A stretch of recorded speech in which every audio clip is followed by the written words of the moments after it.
Hi, this is Ariel. I am going on holiday for 2 weeks, starting tomorrow, so there won't be any podcasts for 2 weeks. But I will see you again after that. Thank you. Welcome to Easy Stories in English, the podcast that will take your English from okay to good and from good to great. I am Ariel Goodbody, your host for this show. Today's story is for pre-intermediate learners. The name of the story is The Last Question. You can find a transcript of the episode at easystoriesinenglish.com/question. That's easystoriesinenglish.com/question. Question. This contains the full story as well as my conversation before it. Today's story is originally by Isaac Asimov, or Asimov, I'm not sure. He is a famous science fiction author. I don't think we've actually had any science fiction on the podcast so far, so I thought it would be good to get some good science fiction stories. Today's episode is quite long. The original story is longer than our stories normally are, but it was difficult to cut parts out, so it's just going to be a bit longer than normal. It is, however, a really good story, so I think you'll enjoy it. I tried to remove difficult language as much as possible. Obviously, science fiction has a lot of words related to space and technology, so I tried to remove these when they weren't necessary. I might have made some mistakes because I changed words, but I don't think the scientific accuracy is super important for this episode. Anyway, you don't need to know a lot about science to understand and enjoy this story. Okay, so I'll just explain the words in the story.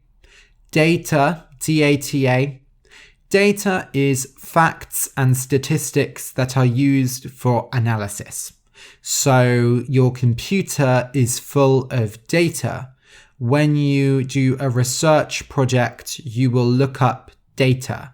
Data is often presented in graphs and tables.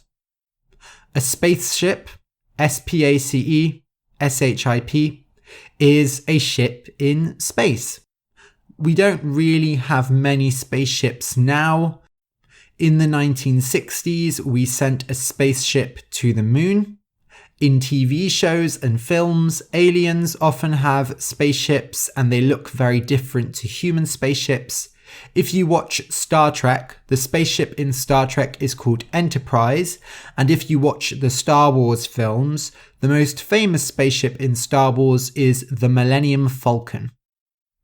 Some planets are mentioned in the story. I know in some languages the planets have very different names to in English. So I will name the planets in order of their distance from the Sun. There's Mercury, Venus, Earth, that's where we live, Mars, Jupiter, Saturn, Uranus, and Neptune. Pluto used to be a planet, but now it is considered a dwarf planet, a very, very small planet, so not a real planet. Some planets have moons. The Earth has a moon, and I believe Jupiter has 2 moons or something like that, and one of the moons is called Io. I know that from Babylon 5, a science fiction series. Coal is a black material that we burn for energy. Gas is a gas, so it's a material in the air that you can't see, but we do burn gas for energy. Finally, uranium is a very dangerous chemical. It is an element, and it is used to create energy in nuclear reactors. In TV shows, uranium is often shown as a green stick that glows very brightly, but I think in real life it doesn't look like that. Climate change is a problem we are going through at the moment. So climate change is that the world is changing because of global warming. The temperature of the world is changing and the weather is changing because of that. It is the main issue of modern times. In the story, it is solved. I wish it was solved in real life, but unfortunately it isn't. But we can solve it. I believe that. We must be optimistic and work together. A million, million, is a number. Basically, it's a 1 with 6 zeros after it. So 1, 000,000. A billion, billion, is a 1 with 9 zeros after it. And a trillion, trillion, is a 1 with 12 zeros after it. An explosion, explosion, is boom, bang, pow. That's the best way I can describe it. Explosions are very popular in action films to add excitement to a scene. Drunk, drunk. When you are drunk, you have drunk a lot of alcohol, and the alcohol makes you behave differently. So if you drink 10 beers, you will be very drunk, I think. Galaxy, galaxy. A galaxy is a system of stars and planets, and they are held together by gravity. Unfortunately, at the moment, we only have been inside our galaxy, but we know there are thousands and millions of galaxies in the universe around us. So the universe is all of the galaxies together. It's basically the largest world that we know. It is where the world ends, essentially. So the universe is made of lots and lots of galaxies, and the galaxies are made of lots and lots of stars and planets. Hyperspace, hyperspace. Hyperspace is a version of space that is parallel to normal space. So it doesn't exist in the same place as normal space. It exists sort of next to it. It's not a real place, but it is used a lot in science fiction. And the idea is that the rules in hyperspace are different. So hyperspace works differently to normal space. Basically, it's a way to allow very fast travel, because in our world, we can't travel faster than the speed of light. But if you go into hyperspace, you can travel faster. So it's a way for science fiction stories to solve that problem of speed. There is a phrase at the end of the story that you may not know, but I don't want to spoil what happens. So do listen after the end, because I will explain the ending just in case you don't understand it. Okay, so listen and enjoy. The last question. The last question was asked many times. The first time was on the 21st of May, 2061. It was asked as a joke. This is how it happened. Alexander and Bert worked on Multivac. Multivac was a great big computer. It was miles long. It had a huge screen made up of hundreds of pieces. It looked like an internet cafe mixed with a cinema. Alexander and Bert had some idea of what was behind the cold face of the machine, but it was so large now that no human could really understand the whole. Each person only worked on a part, and Multivac helped them all. Multivac also helped itself. It changed itself, made itself better. No human could change it fast enough. So Alexander and Bert only looked after it, like a gardener looks after a bonsai. They gave it data and asked it questions. They translated the answers so that normal humans could understand them. But the machine worked alone. For many years, Multivac helped design spaceships.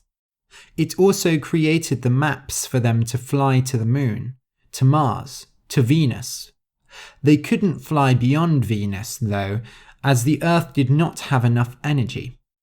Multivac could make the maps, but they could not get there. Humans had found all the coal, gas, and uranium there was on Earth. They had used it as best they could. They had even solved the problem of climate change. But the energy was not endless. Still, Multivac worked, and finally it solved the problem. On the 14th of May, 2061, Multivac discovered how to use energy from the sun. Everything changed. Humans had dreamt of this for hundreds of years. The energy from the sun could be kept and used all over Earth. They had more power than ever before, and it was much smaller than the buildings used for coal and uranium energy. 7 days later, people were still amazed at the invention. Alexander and Bert met in a quiet place to hide from the journalists. They sat in the tunnels underneath Multivac with a bottle of whiskey. "It's amazing, isn't it?" said Alex. "We have all the energy we will ever need. And it's free. We could blow up the planet and still have energy to use. All the energy we will ever need, forever and ever and ever." "Not forever," said Bert. "Fine, basically forever. Until the sun runs out. That's not forever. All right then, billions and billions of years. 10 billion, maybe. Is that good enough for you?" Bert smiled and drank from his glass. 10 billion years isn't forever. "Well, it will be enough for us, won't it? So with the coal and uranium." "All right, but now everyone on Earth can go to Pluto. They can go to Pluto and come back 1,000,000 times without worrying about energy. You can't do that with coal and uranium. Ask Multivac if you don't believe me." "I don't have to ask Multivac. I know that." "Then stop talking badly of all this. Multivac's done pretty well for us." "I didn't say it hadn't. What I'm saying is, the sun won't last forever. That's all I'm saying. We're safe for 10 billion years, but then what?" Bert ran his finger around the edge of the glass. "And don't say we'll just use another sun. I didn't say that. But you're thinking it. You're bad at logic. It makes me think of that story. A man is in the rain. He runs to some trees and stands under one. He thinks, when this tree gets wet, I'll just go to the next one. Oh, I understand, said Alexander. When the sun runs out, the other stars will have run out too. Exactly, said Bert. In the beginning, there was a big explosion. And at the end, the stars will all die. Some will die more quickly than others. The giant stars won't live to 100 million years.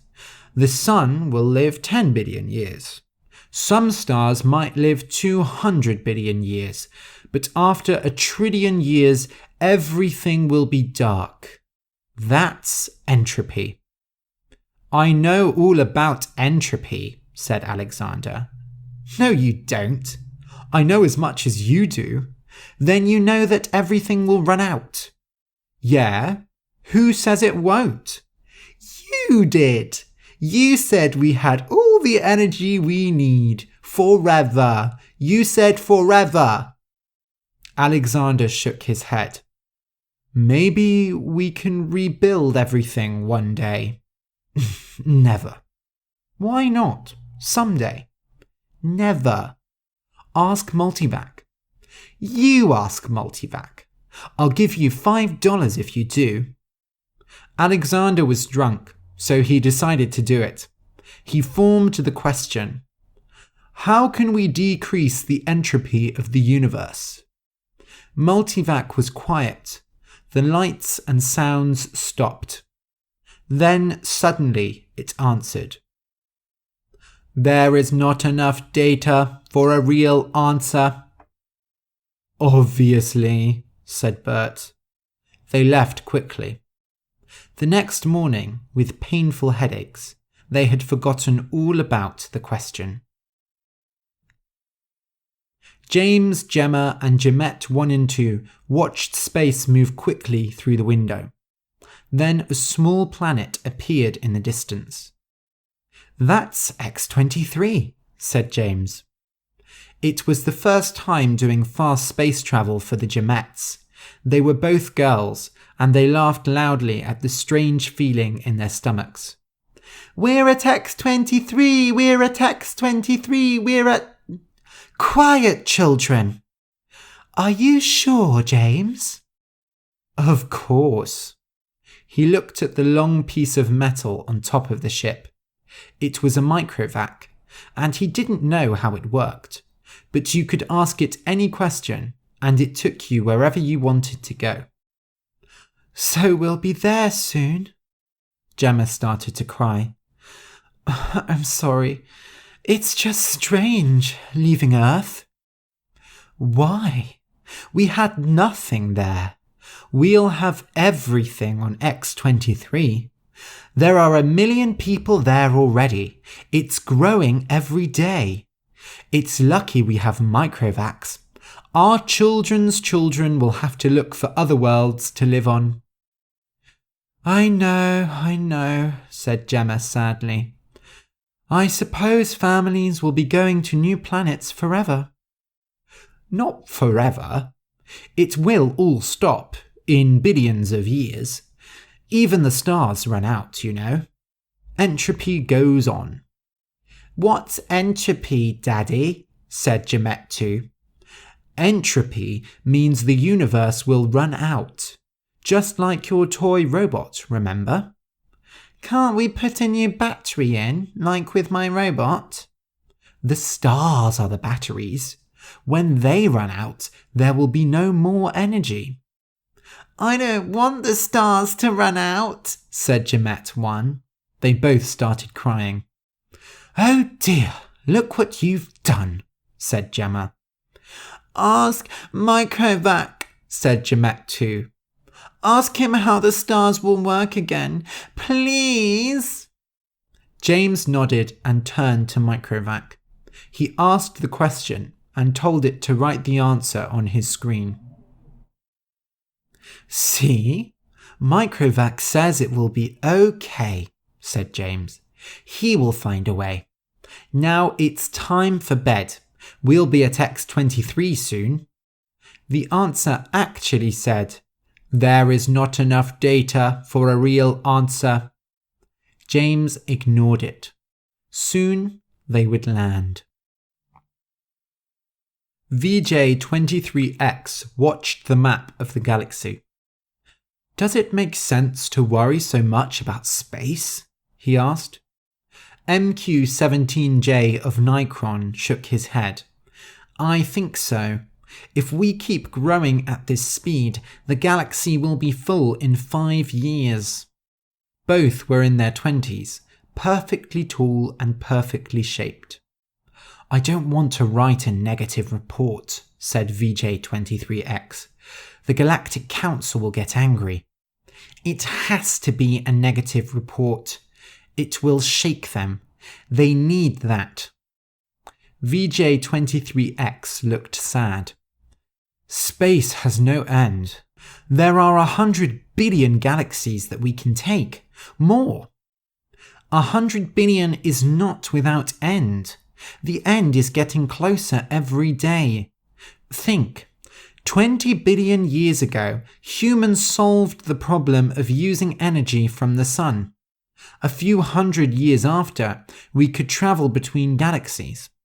It took us 1 million years to fill one small world. After that, it only took 15,000 years to fill the rest of the galaxy. Now the number of people doubles every 10 years. That's because we don't die anymore, said VJ23X. That is true. Without death, we grow quicker. Living forever has its problems. The galactic AC has solved many problems for us, but now that we don't die, there are many new problems. But you wouldn't want to die, would you? Of course not. I'm still only 200. But anyway, the number of people doubles every 10 years. When this galaxy is full, in 10 years another will be full. 10 years later, 2 more will be full. Another 10 years, 4 more. In 100 years, we will have filled 1,000 galaxies. In 1,000 years, 1,000,000 galaxies. In 10,000 years, the entire universe. Then what will we do? VJ23X said, there is also the problem of movement. How much energy will we need to move from one galaxy to the next? That is true. We will run out of energy before we run out of galaxies. We will have to build new stars. There must be a way. Let's ask the galactic AC. VJ23X was not serious, but MQ17J put the AC screen in front of him. The screens they used to talk to AC now were smaller than a hand. Galactic AC wasn't inside it, of course, but it connected to it through space. MQ17J thought about whether he would ever see the galactic AC. It lived on its own world, far away.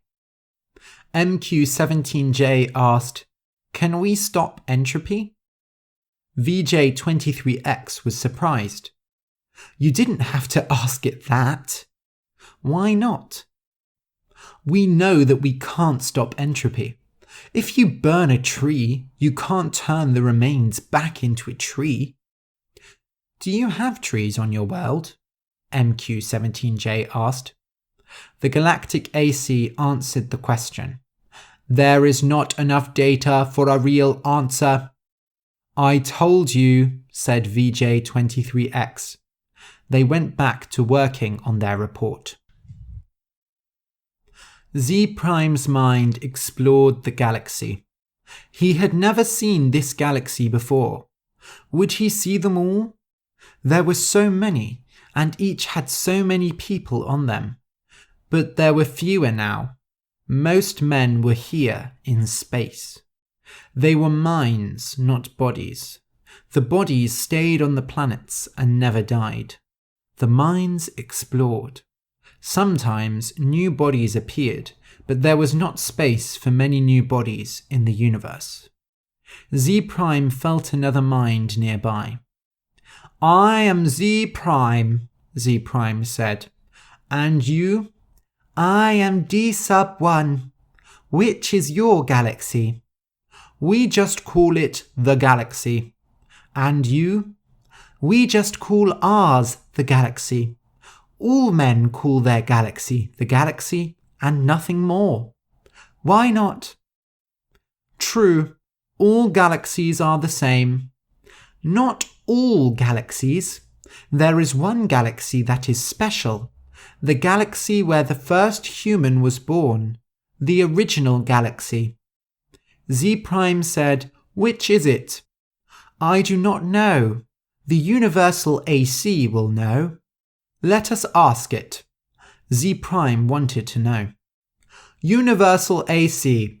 On which galaxy was the first human born? The universal AC heard, as it always did. It was everywhere and nowhere. Z-Prime had met a man who had come near universal AC. He said it was a small ball, 2 feet wide, hard to see. It did not seem big enough, but most of it was hidden in hyperspace. It had been a long time since a man had worked on the AC. The universal AC designed itself, built itself, and made itself better. Each time it was better, faster, and knew more. and each time the humans understood it less. The universal AC pulled Z prime through galaxies until they arrived at a certain one. Z prime heard the thought, "This is the first galaxy." But it was the same as any other. Z prime was disappointed. D sub 1, who had followed Z prime, asked, "Is one of these stars the first star, the original star?" The universal AC said, "The original star has died." "Did the men on it die?" Z prime asked.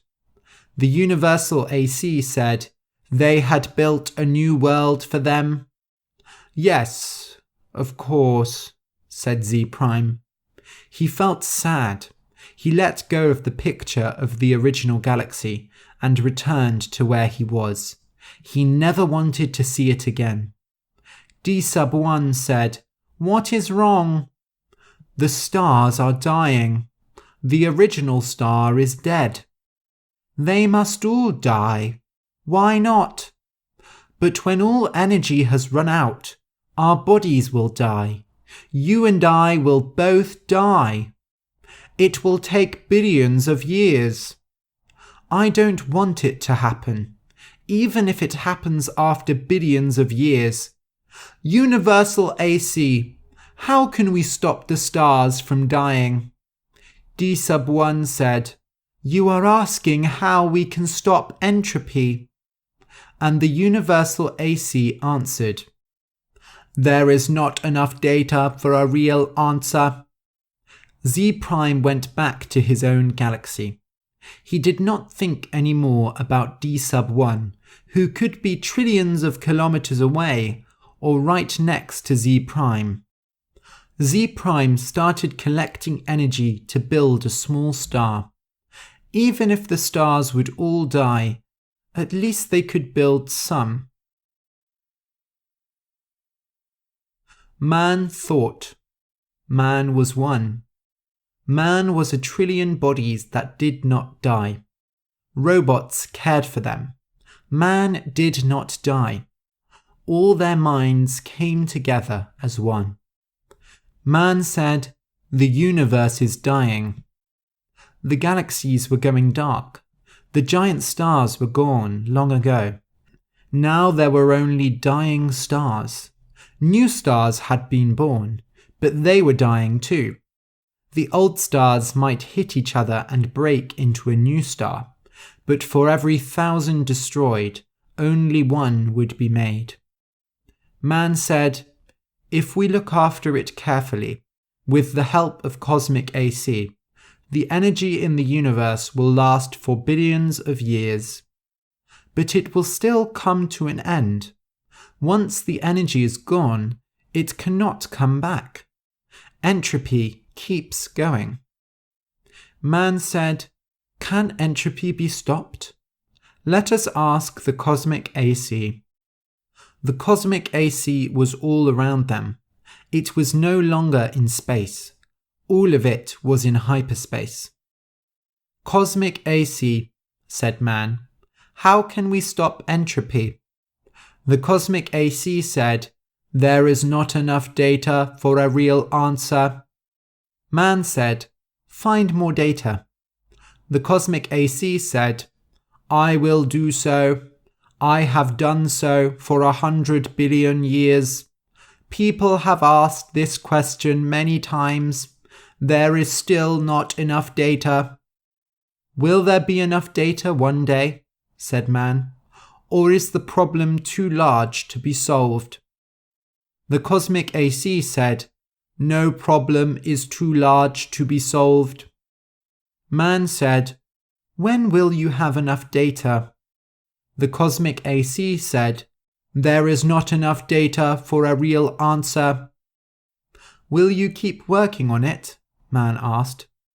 The cosmic AC said, "I will." Man said, "We will wait." The stars and galaxies died. After 10 trillion years, space went black. One by one, Man joined with AC. Each and every mind joined it. The last mind looked over space, where there was almost complete darkness. Man said, AC, is this the end? Can we not stop this? AC said, there is not enough data for a real answer. Man's last mind joined AC, and only AC existed, and then only in hyperspace. There was no energy. AC only existed for one last question. The first person to ask the question was a drunk engineer 10 trillion years ago, and it still had not answered him. Once it answered this question, it would end. There was no more data to find, but it still had to find the answer from the data.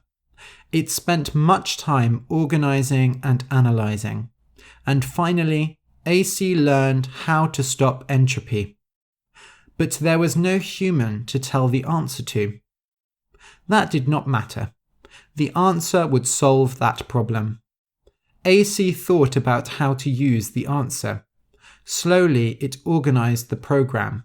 It created a plan.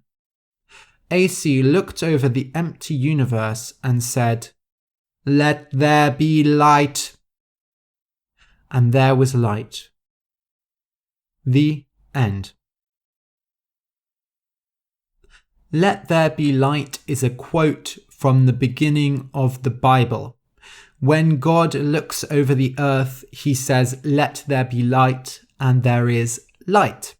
So this story is saying that perhaps God is actually a machine, or when our universe ends, it may be recreated by a machine. If you're quite religious, this might offend you. I apologize, but I think it's a really interesting idea. Here is the full quote from the Bible. In the beginning, God created the heaven and the earth. And the earth was without form and void, and darkness was upon the face of the deep. And the Spirit of God moved upon the face of the waters. And God said, "Let there be light." And there was light. And God saw the light, and it was good. And God divided the light from the darkness. I hope you enjoyed the story. You can support the podcast by leaving a review on iTunes. Search for Easy Stories in English, give us a star rating, and say what you like about the show. It would really help us grow. Thank you for listening, and until next week.